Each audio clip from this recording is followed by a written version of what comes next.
what I want to talk about now is pharmacokinetics. Now, earlier today I mentioned that kinetic means movement, kinesis. Pharmaco means drug. So it is the movement of the drug through the body. And we divide pharmacokinetics into 4 parts. In fact, look on page B2. Page B2, right in the middle. Absorption, distribution, metabolism, and excretion.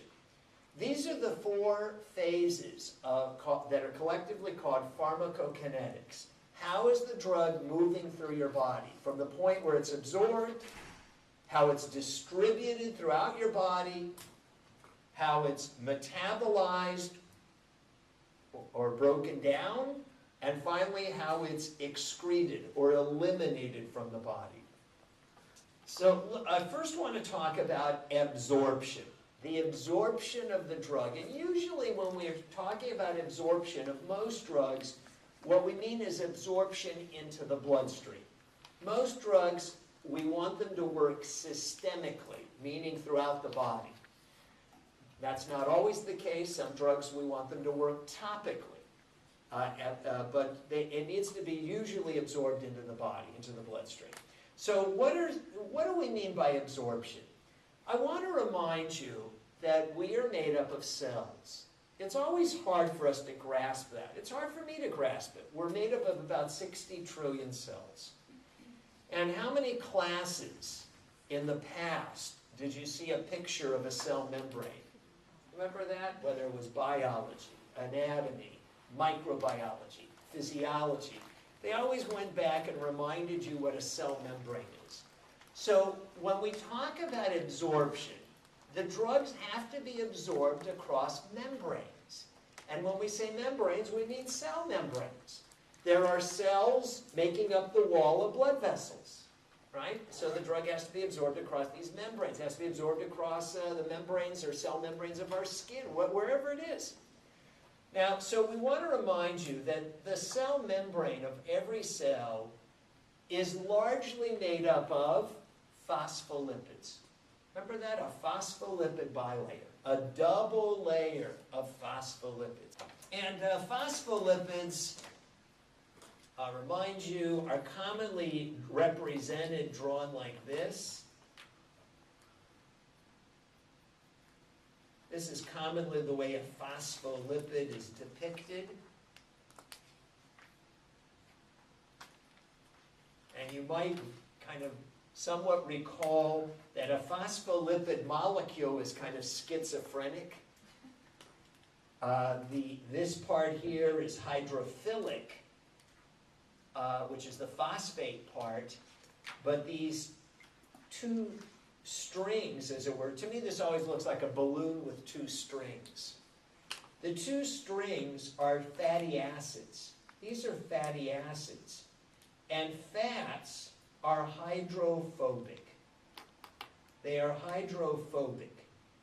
They hate water. Now, another way of saying this, I could say they're either hate water, or I could say they are lipophilic. They like fats.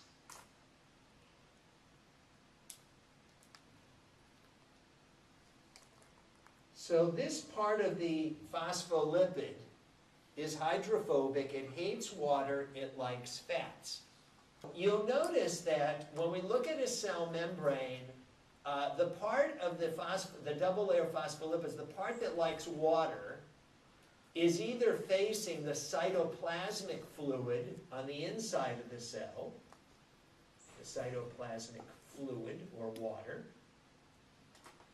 or it's facing the tissue fluid on the outside, the tissue fluid or water on the outside of the cell. But the middle of the cell membrane is a double layer of fats, fatty acids.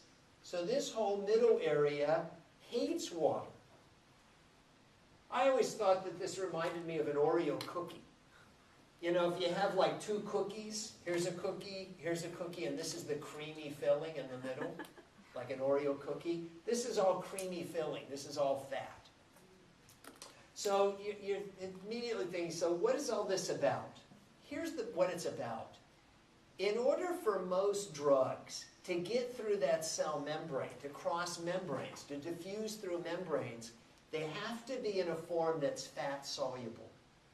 Because if it's a water-soluble form of the drug, it can't get through this middle fatty area. Drugs are too big to go through these pores or channels. They're too big to go through ion channels. And most drugs are not going to be transported by transporter proteins. There are transporter proteins or carrier proteins that are designed to transport sugars into the cell and transport amino acids, but drugs are not designed to be picked up and carried into a cell or across the cell membrane by a transporter protein. So if a drug is going to diffuse across membranes of the body, it's got to be fat soluble. Okay, now that we pointed that out, so under pharmacokinetics on page B1, so what is absorption? It is the transfer of the drug from the site of administration across membranes, and we mean cell membranes, into the bloodstream. Cell membranes are fatty in nature. Now, there are three major factors that affect the rate. That means how quickly that drug can be absorbed or move across these membranes. The first factor that affects the rate, how quickly it gets across the membranes into the bloodstream, is the route of administration. We've already learned if you inject it into the bloodstream, it's immediately in the bloodstream. It didn't have to be absorbed. You put it there, right into the bloodstream. If you swallow it, it's got to be absorbed across the wall of the stomach or across the wall of the intestine. It's got to get across those membranes, cell membranes of the wall of the alimentary canal. If it's going across, if you put it in the rectum, it's got to be absorbed across the wall, all those cells and cell membranes that form the wall of the rectum. So the route of administration. The second factor is dosage. The word dosage is the same as the word concentration. When you took courses like in chemistry and physiology, they talked about concentration. As you increase the concentration of a chemical, the rate of diffusion speeds up. Right? Increasing concentration increases the rate of diffusion. The word that means the same as concentration is dosage. If you give 10 milligrams, or you give 25 milligrams, or you give 100 milligrams, you're increasing the dose or the concentration, which increases the rate of diffusion. The rate of diffusion. The higher the dose or concentration, the faster the rate of diffusion. The third factor is the lipid solubility. We said that in general, in order for a drug to move across membranes, that middle part of every membrane is fat. And it's got to be fat soluble to get across those fatty membranes. Okay, so those are the three factors. And then we have to add one more complicating thing. I wrote right here, most drugs are either weak organic acids or weak organic bases. First off, what do I mean by organic? Most drugs are hydrocarbon molecules, organic molecules. Think of aspirin. Aspirin is an organic molecule. Lidocaine is an organic molecule. Vitamins are organic molecules. So most drugs are organic molecules. And these organic molecules, most drugs are either weak organic acids or weak organic bases. What's an example of a drug that's a weak organic acid that you would know? Aspirin. Who remembers what's the chemical name for aspirin? Remember, it's abbreviated ASA? Acetyl salicylic acid. Aspirin is an organic acid, a weak organic acid. What's vitamin C? Anybody know the chemical name for vitamin C? Ascorbic acid. So there are many drugs that are weak organic acids. What's an example of a drug that's a weak organic base? Codeine. In fact, almost any chemical that ends in -ene, INE is a weak organic base. So let's talk about a weak organic acid first. All right, so what I'm going to do right now is I'm going to give you a little bit of detail, and then I will tell you the bottom line. And I know that really at this point, most of us just say, you know, Professor Fink, I just don't keep it simple. Just tell me what do I have to know. I'm going to give you the background, then I'll tell you exactly what you have to know. Okay, I want to remind you, you've all had chemistry, all right? This is commonly the way we represent a weak organic acid, okay? The A stands for the chemical, and it has a hydrogen on it. And it can disassociate. So here's this chemical, and it disassociates or ionizes. And what is the definition of an acid? A chemical that when it disassociates, releases hydrogen ions. So HA becomes an H, the hydrogen ion, and an A with a minus. Does everybody follow what I just did? So what, in the case of aspirin, aspirin is acetyl salicylic acid, right? So why is it called an acid? Because it can disassociate, releasing a hydrogen ion, and the rest of the molecule is called acetyl salicylate. Okay, this is what acids do. Right? They disassociate. They release a hydrogen ion. This is the form of the drug that is in the ionized form. You say, what do you mean? Well, it's got an electric charge. It's ionized. Drugs that are ionized are water-soluble. Now, why are they water-soluble? You may remember vaguely that water is a polar solvent. And molecules that have an electrical charge easily dissolve in water. For example, salt dissolves in water, forming sodium ions and chloride ions. And they easily dissolve in water. Okay? Now, this is the non-ionized form of the drug. The non-ionized form is the lipid-soluble form, the form that can dissolve in fats. The non-polar form, the non-ionized or non-polar form. So, aspirin can appear in two forms. It can be in the non-ionized lipid-soluble form or the ionized water-soluble form. Does everybody follow that? Because it can undergo dissociation. Now this is reversible. This can go this way, it can go this way.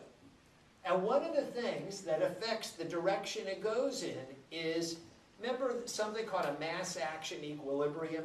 If you increase the amount of this, it drives the reaction this way. If you increase the amount of either hydrogen ion or this form of the drug, it drives the reaction this way. Let's focus our attention on hydrogen ion. If we increase the amount of hydrogen ion such that there's a lot of hydrogen ions, then they're going to tend to combine with the acetyl salicylate so that almost all of the acetyl salate will have hydrogen ions attached to it. If we reduce the amount of hydrogen ions, so in other words, increasing hydrogen drives the reaction this way. If we reduce the amount of hydrogen ions, then there will be a lot of this form of the drug that won't have hydrogens attached. It'll be in this form. So changing the acidity will affect whether increasing the amount of hydrogen ions or acidity will make most of the drug be in this form. Reducing the acidity will make most of the drug in this form. You'd say, why do we care? Because the form of the drug that will cross membranes is this form. This form has difficulty crossing membranes because it's in the water-soluble polar form, ionized form. This is in the non-ionized, non-polar, lipid-soluble form. All right, now at this point, I'm probably driving you crazy. So let's try to make this relevant to something. Let's look on page B3. Okay, on B3, at the top. So imagine you swallowed aspirin. You swallowed aspirin, and you know that aspirin can be in two forms, acetyl salicylic acid or acetyl salicylate. Now, We said the form that it's in depends upon, in part, the pH, the acidity. What do we know about your stomach? It's got a lot of acid in it.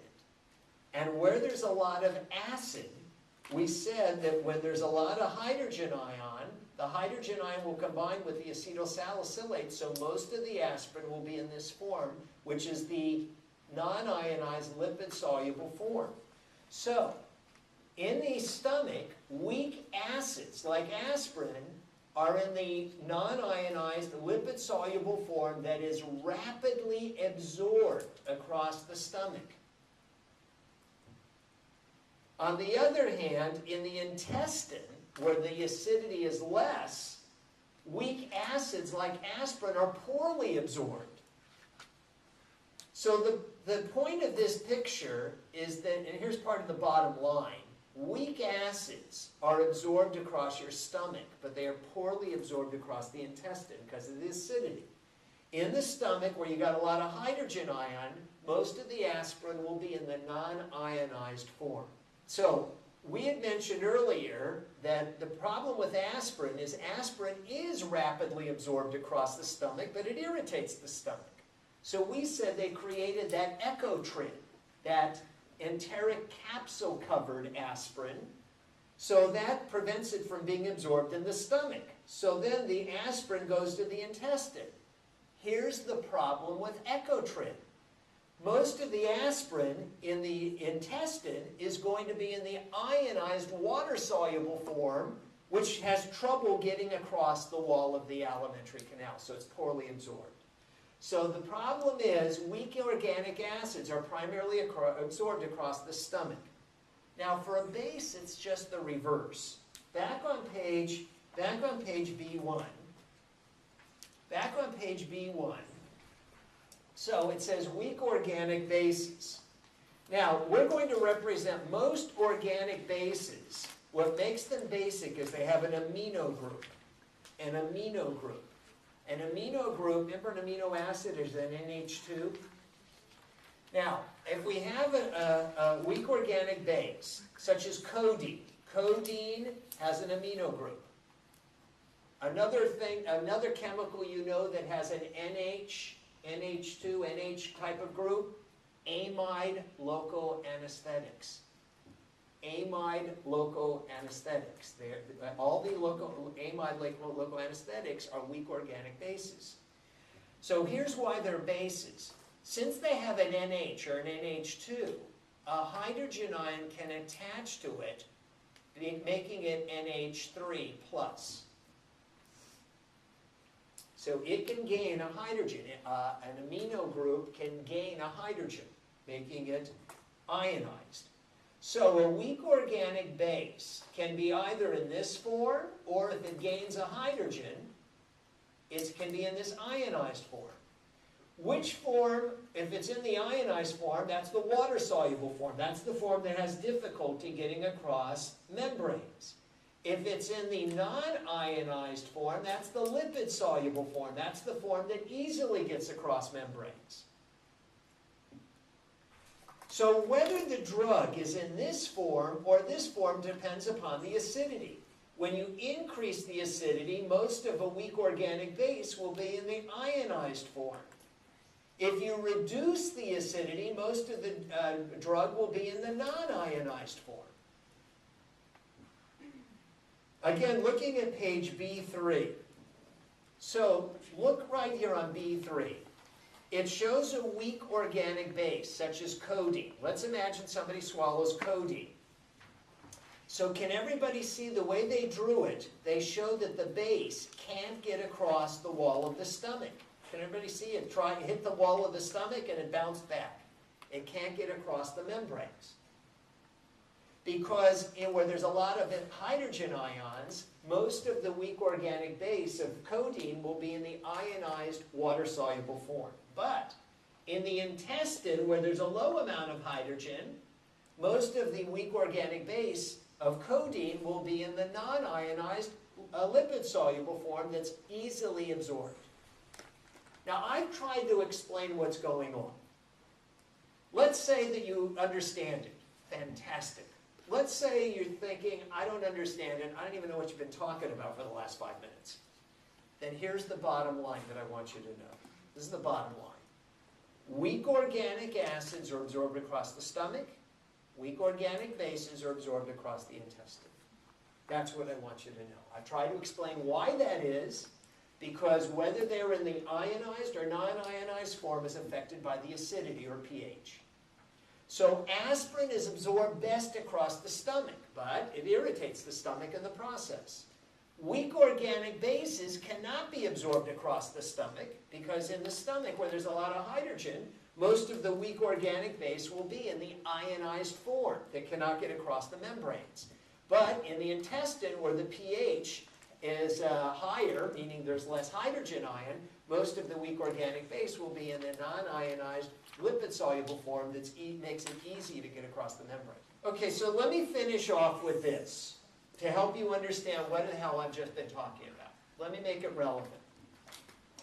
You have learned that when you're giving your lidocaine, you should not inject into an inflamed area. Why? It's more acidic. It's more acidic. So what? It doesn't work. Why? Because we just learned that weak organic bases only get across membranes in a basic environment, not in an acidic environment. You're starting to see the connection. When the lidocaine, which is a weak organic base, is in a highly acidic environment, it's all going to be in this ionized form that can't get across the membranes. It's not going to work. So you don't inject it into the inflamed area. So where are weak organic bases best absorbed? Where it's not high in acidity. Where are weak organic acids best absorbed? Where there is a high acidity. These are just the opposite. So if you're asking me where's the best environment for aspirin to be absorbed, in the stomach, where it's acidic.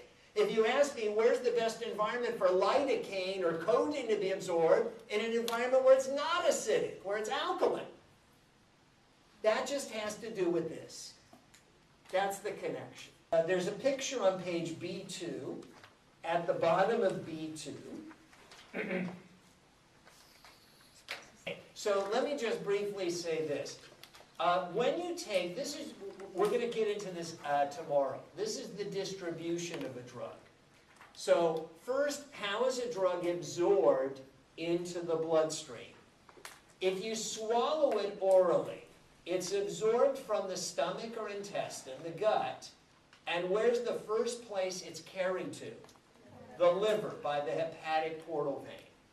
The problem with that then, when you take a drug orally, is the liver is where most drugs are broken down. So that's a big negative. That's a disadvantage in taking something orally, because the very first place it's carried to is the liver, by the hepatic portal vein, where it starts to break down the drug. So not only do we not know how much is being absorbed, we don't know how much is going to get through the liver. Okay, now what if you gave the drug intravenously? You injected it right into the bloodstream. If you inject it right into the bloodstream, this box right here represents the bloodstream. It says plasma, I wrote bloodstream. This is the bloodstream. So if you inject it intravenously, it is in the bloodstream. Here, it had to get into the bloodstream. What if you give it intramuscularly? You'd say, what do you mean? Okay, so you gave a shot. Has anybody ever gotten an antibiotic like penicillin in the butt? I've gotten a shot. This is where you got it when you were a kid, right? So they put it in the gluteus medius muscle, intramuscular injection. All right, anybody ever had a shot in your deltoid muscle? Okay, so these are intramuscular. So when they're intramuscular, they have to be absorbed into the bloodstream. Into the bloodstream. Once they're in the bloodstream, so we've got the free drug, we also have some of the drug that binds to plasma proteins. Some of the drug is going to bind to proteins in the blood. And then there's also the metabolized form of the drug. This is called metabolites. You'd say, what do you mean metabolized form of the drug? And when drugs go to the liver alters them into a metabolized form. that's also circulating in the bloodstream. So we're going to have more to say about where drugs go in the body. So on page B5, what is the distribution of a drug? What does that mean? And I wrote, that's the movement of the drug through the body. So once it's been absorbed into the bloodstream, then it's going to be carried everywhere in the bloodstream. It's going to be distributed throughout the body. Now, as it's being carried in the bloodstream, the drug will start to leave the bloodstream and attach to different locations in the body, in the tissue. Now, when it attaches, when the drug leaves the bloodstream and attaches to active sites where it is going to exert an effect, those are called sites of action or receptor sites. So, what's an example? When you take a narcotic drug like codeine, right, you swallow it. It's absorbed into your bloodstream. It's carried everywhere in your body, in your bloodstream, but the active site, the site where codeine works, is it binds to endorphin receptor sites on neurons in your brain. You ever heard of endorphin receptor sites? When you take an antihistamine, right, for like Claritin or Allegra, so you swallow it, it's absorbed into your bloodstream, it's carried everywhere, and it starts to bind to histamine receptor sites. And by blocking histamine receptor sites, that's how antihistamines work. So the vast majority of drugs act on these receptor sites on cells. Now, it's also possible, in fact, many drugs will also attach to other sites where it doesn't have any effect. It doesn't create any action. But nevertheless, it attaches to these inactive sites. These are known as acceptor sites or inactive sites. So I wrote, for example, that Valium, and in fact, most psychoactive drugs, most drugs that affect our brain, their site of action is in the brain, but they also tend to accumulate in fat cells, in fatty tissues. Now, there's a reason for this, and I'll explain the reason. It has to do with something called the blood-brain barrier. Anybody remember ever learning about the blood-brain barrier? So the blood-brain barrier is the, well, let's show you a picture. On the previous page, B4. So here on the top left, it shows a picture of two capillaries, two little blood vessels. Most capillaries in our body, the capillaries are the smallest blood vessels. They have a very thin wall that's just one cell layer thick. It's simple squamous epithelium. All right, one cell layer thick. So it's pretty easy for most drugs moving through the bloodstream to diffuse across this very thin wall formed by one layer of cells that make up the wall of the capillary. However, the capillaries in our central nervous system, the capillaries in our brain and central nervous system, not only have a capillary wall of simple squamous epithelium, but they have another layer of cells wrapped around the capillary wall, and this layer of cells are called astrocytes. Now, I don't care so much that you remember that. You probably learned it, but that's not our point here.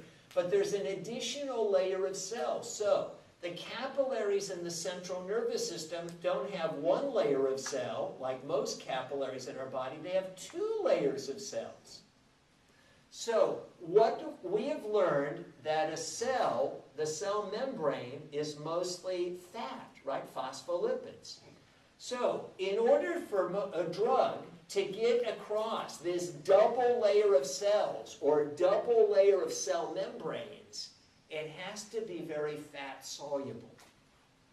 Drugs that are not very fat soluble, they may be able to get across one layer of cell membranes, but they're really not going to be able to get across two layers of cell membranes. unless they're very fat soluble, because a cell membrane is fatty in nature. So, any drug that can get across this blood-brain barrier, this is this extra barrier that exists between the bloodstream and the brain cells, any drug that can get across this double layer of membranes is very fat soluble and tends to accumulate in the fat cells. Now, let me put this in a context that I'm going to give you two examples of what we're talking about. One of the side effects of most antihistamines, one of the common side effects of most antihistamines is they make you drowsy.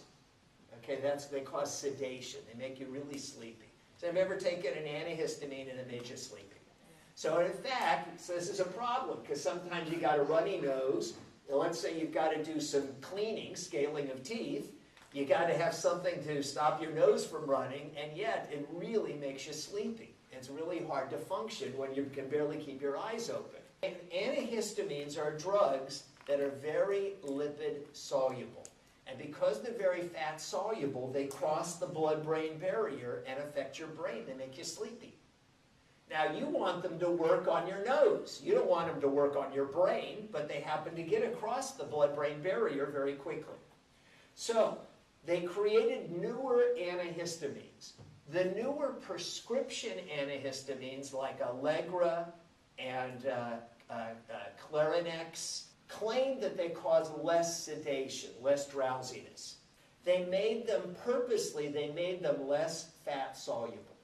By making them less fat soluble, they're less able to cross the blood-brain barrier, and therefore, if they have more trouble getting across this double layer of cells that's found in our central nervous system, they will cause less effect on the brain, including sedation or drowsiness. So that's why this was one of the earlier ads to one of these newer generation antihistamines, and the ad said, which was targeted at doctors, for these new antihistamines, the blood-brain barrier may be the key to separating unwanted central nervous system effects from desired therapeutic actions. If the drug has trouble getting across the blood-brain barrier, then it can still stop your nose from running, but it has trouble getting across the blood-brain barrier and affecting your brain and causing sedation. So the point is, most drugs that are able to easily go to the brain are very fat soluble because they've got to be able to get across that blood-brain barrier, so they accumulate in fat tissues. So a long time ago, before any of you were born, in the 1970s, in my generation, a lot of people were taking hallucinogenic drugs, right? Going on trips, right? So they found that instead of getting on a plane, they took a drug trip. So the effect, obviously the site of action of hallucinogens is the brain. That's where it's affecting. But we said that any drug that can easily affect the brain is very fat soluble in order to get into the brain, so it tends to accumulate in fat tissue. So as a result, that drug, even when its effects stopped working on the brain, it was still in the fat cells. So that's why the person could have what were called flashbacks. Because the drug was still in their body, it could go, especially if they started losing weight and shrinking their fat cells, some of that drug that was in the fat cells would go back into the bloodstream and affect their brain again, and that was called a flashback. That's what was causing it. Now, an example of what we're saying is shown in this graph. So, this graph is showing what happens after an intravenous injection of a barbiturate sedative called thiopental was injected into somebody. Now, thiopental is a sedative, a barbiturate sedative, so they injected it into the bloodstream. So you'll notice that right here at the very beginning, where is the drug? It's in the bloodstream. Does everybody see that? Mm-hmm. Now, it's circulating in the bloodstream. It's very fat soluble. It diffuses out of the bloodstream, and where does it start to go to next? As it leaves the bloodstream, where is it entering? The brain. And so when it's in the brain, which is its site of action, it's going to cause drowsiness. But then what happens is it eventually starts to go to the fat tissue because it's very fat soluble. Now, when the drug, this sedative, is in your fat cells, it doesn't have any effect on your fat cells. That's an inactive site. But the main point that I'm trying to make is this. Even though the effect of the drug has ended, once it goes out of your brain, it stops having causing sedation or making you drowsy, but the drug is still in the body. It is in the fat cells. So the point here is that sometimes after you take a medicine, even after the effect ends, that doesn't mean the drug isn't still in your body. It may still be in your body, but it may have redistributed to a different part of your body. Now, I'm going to give you a couple of other examples of what I'm talking about as well. What I just described on page B5 is called the redistribution of drugs through the body. So I wrote that the action of some drugs is terminated not by its elimination from the body, but by its movement or redistribution to another site in the body, such as when it redistributes to fat tissue. The drug is still in your body, it's just that its effect is no longer present. It's no longer exerting its primary action, because it's redistributed to a different place. Let's come back up here to inactive sites.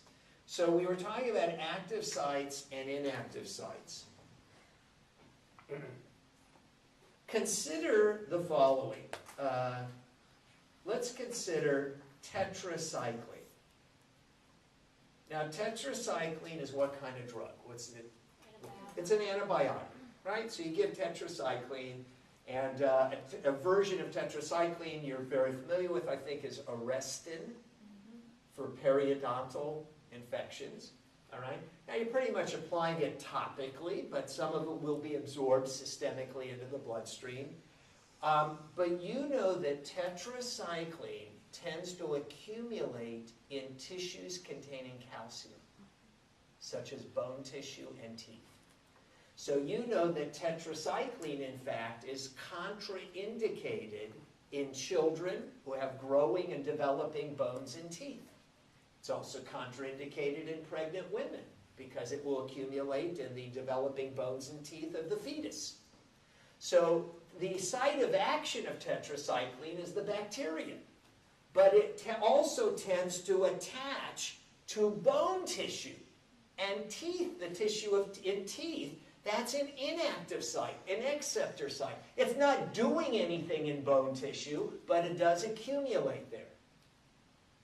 So there's a number of drugs where they may be acting in one place in the body, that's their site of action, but they may accumulate in other places in the body where they don't have an action, but they're nevertheless still there. All right, does everybody follow that? So there are what we call receptor sites. Those are where the drug attaches and exerts an effect. And there are acceptor sites, where the drug simply accumulates but doesn't have an effect on that part of the body. Let's return to this diagram that we showed you previously, this one right here. As the drug is carried in the bloodstream, some of it is going to go out of the bloodstream and activate receptor sites. Sites of action, that's where the drug exerts its effect. If it's a Valium, its site of action is the brain. If it's an antihistamine, its site of action is where there's inflammation. If it's an antibiotic, its site of action is where there's bacteria, wherever it's acting. So let's just complete this. This also shows that, of course, as these drugs that are in the bloodstream, we know your kidneys filter the blood. Your kidneys filter the blood, and they form urine. They form urine. And some of the drug, as the kidneys filter the blood, some of the free drug will be excreted in the urine, as well as the metabolized form of the drug will be excreted in the urine. So this diagram is simply kind of summarizing what happens as you take a drug. The drug, whether you swallowed it or gave it intravenously right into the bloodstream or intramuscularly, it eventually enters the bloodstream. Some of it is in the active form, some of it is attached to proteins in the blood, and some of it has already been metabolized or inactivated by the liver, and it's in this metabolized form. Your kidneys filter the blood, and as they filter the blood, some of the free drug or active form will come out in your urine, as well as the metabolized form of the drug will come out in the urine. So this analysis of where drugs are going in your body is called the distribution of the drug through the body.